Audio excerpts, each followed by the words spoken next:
day mga katupa, JR here, the Sheepting here, and welcome to my channel. Narito po tayo ngayon sa Mark Gen pipe shop po, yung paggawaan ng muffler. At ipapaayos po natin yung muffler ni Tarsier. Saktong-sakto din na nagbabawas ng kalat yung ating kaibigan na si Boss Denver. Pinahiram po niya yung muffler po niya sa akin. Pwede na!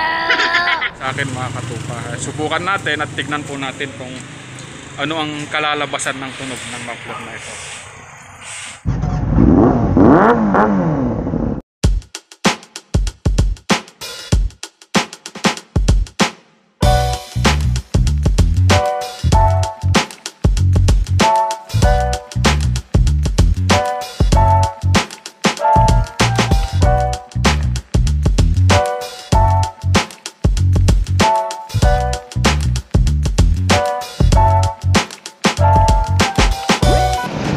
At ayan nga po mga katupa, pinutol na po yung dating pinagkabitan natin, yung Yoshimura pipe ko. At ito po yung ikakabit, mas maikli. Ayan po, si boss ang gagawa po mga katupa. Anong pangalan mo, boss? Dexter, boss, Dexter. Ayan. Shout out kay boss Dexter, yung gagawa po ng ating pipe. Yan po, pinutol nila yung dating elbow po niya para yun din po ang gagamitin natin mga katupa. Tapos i-welding po nila, ganyan po yung kalalabasan. Tapos yung bracket po, i-atras lang po ng konti para tumapat po doon sa may tornilyuhan po niya. Ganyan po. Mas pogi, ano bossing?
moments later.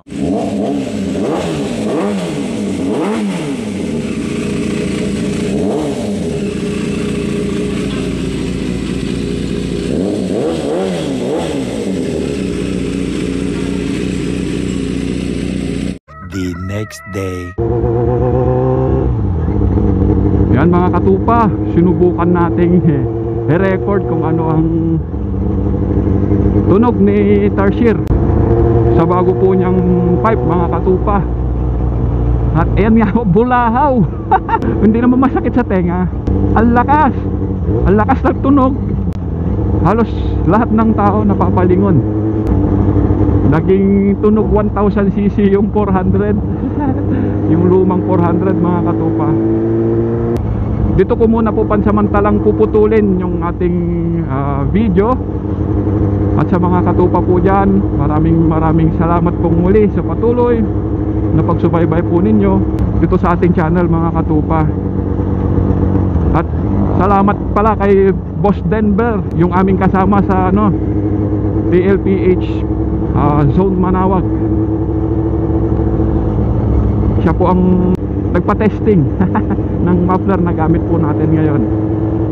Salamat sa iyo bro. At abangan nyo po, may mga motorsiklo po siya na i-review natin mga katupa. At i-check natin yung kanyang mga unit na naroon, yung kanyang mga motorsiklo. Abangan nyo po sa mga susunod na vlog mga katupa. Yan po, maraming salamat muli mga katupa sa patuloy na pagsubaybay po ninyo sa ating channel. Madalas ko pong sinasabi, ingat po tayong lahat mga katupa, ride safe po. Hanggang sa muli mga katupa, keep safe, drive safe. God bless po, paalam!